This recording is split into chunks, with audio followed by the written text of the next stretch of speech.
Our first guest is an Academy Award-winning actress you know from movies like 12 Years a Slave and Black Panther. Please welcome the wonderful Lupita Nyong'o. Hello. Hey, Lupita. How are you? Hi. I'm well. I'm very well. I can't believe you look good. You're in Kenya right now, right? Yeah, I'm in Kenya. What time is it there? It's 1:15 a.m. Thank you. Thank you for staying up. What time do you normally get in bed? I aim for 10. I usually make it there by 11:30. So, you know, I never thought I'd show up to Ellen in my pajamas, but here we are. Well, I always knew you would. So Portia and I have been to Kenya before, which I love. I'm really crazy about Kenya. And we've gone to Tanzania, we've gone to South Africa, trying to remember where else, and Rwanda, of course. You're in Kenya, but where have you been other than Kenya there? In my life, I've been to Tanzania, Uganda, Rwanda, Zimbabwe, South Africa, Ghana, Nigeria, Mauritius. Wow, so you have traveled a lot. And there's elephants behind you. Did you take that picture, or is it just a stock picture that you have on your wall? It came with the house. All right, yeah. All right, so you don't know those elephants. I don't know them, but I love them all the same. Yeah. So when you're back in Kenya, I saw a video.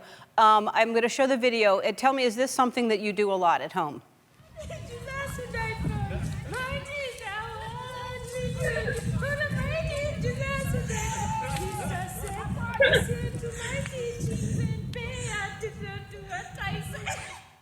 What is that a field of? That's beautiful. It's a tea plantation. And I went for a walk there with my cousins. It was my cousin's birthday. And so we took a walk through the tea plantations, which I've actually never done. And it reminded me of these old Kenyan music videos where people would just go to places like that and like shoot a whole music video. So I was channeling that. Wow. Well, you looked like you were getting high off the caffeine from the tea, but it was beautiful. And it just looks gorgeous there. I mean, everything, it's beautiful. And now you're riding a motorcycle. Is that something you because this video looks like this is the first time you've ever been on a motorcycle. Well, yes, on my own, yes. It was definitely the first time. Yeah, yeah, I came back home and all of my cousins were riding motorbikes, and I was like, well, obviously I have to get on as well. I was very inspired by them. Yeah, all the ladies in my family seem to be riders, and I didn't want to be left out. Are you better now? You were going very, very slow. There's no point. You could just walk if you're going to go that slow. Have you gotten faster? I'm afraid not, no, because I had a fall, and I had the fall because I was not going too fast. It was because I was actually going too slow. So I had this kind of like awkward slow motion fall, and I hurt my wrist, and so I had to take a break. Yeah, so you're going to hurt yourself if you go fast too. So maybe you just stay off a motorcycle. Maybe there's no need to do that.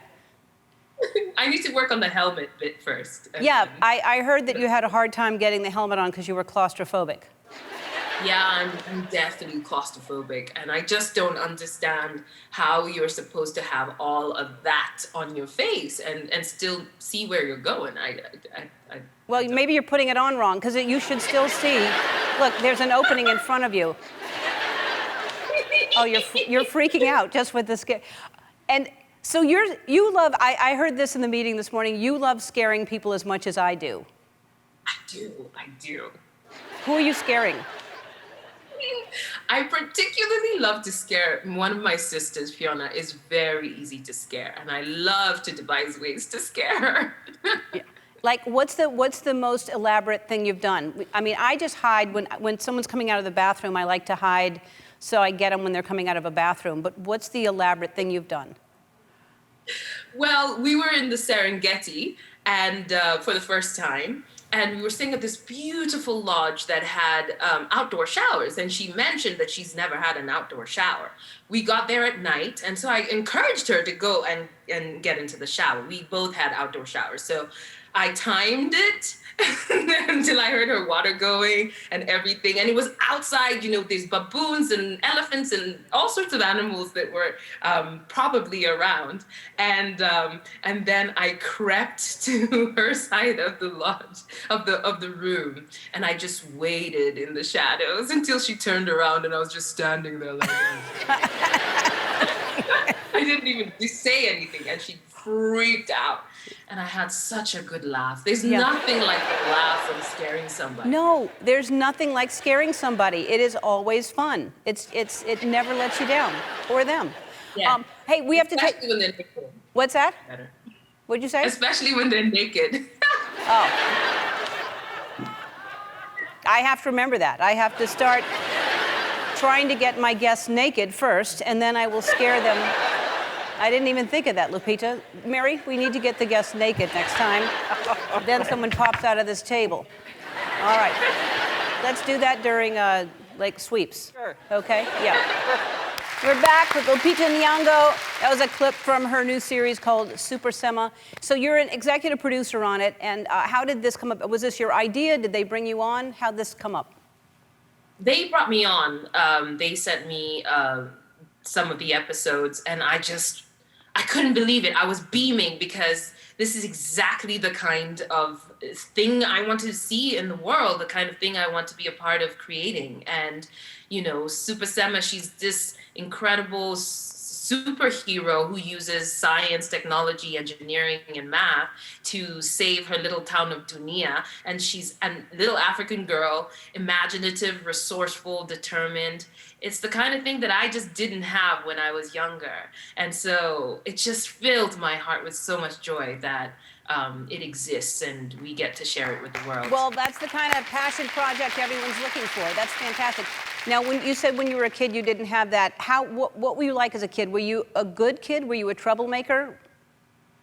I was definitely a troublemaker. I was definitely also highly imaginative. I had an imaginary friend. I think his name was Edwin or something.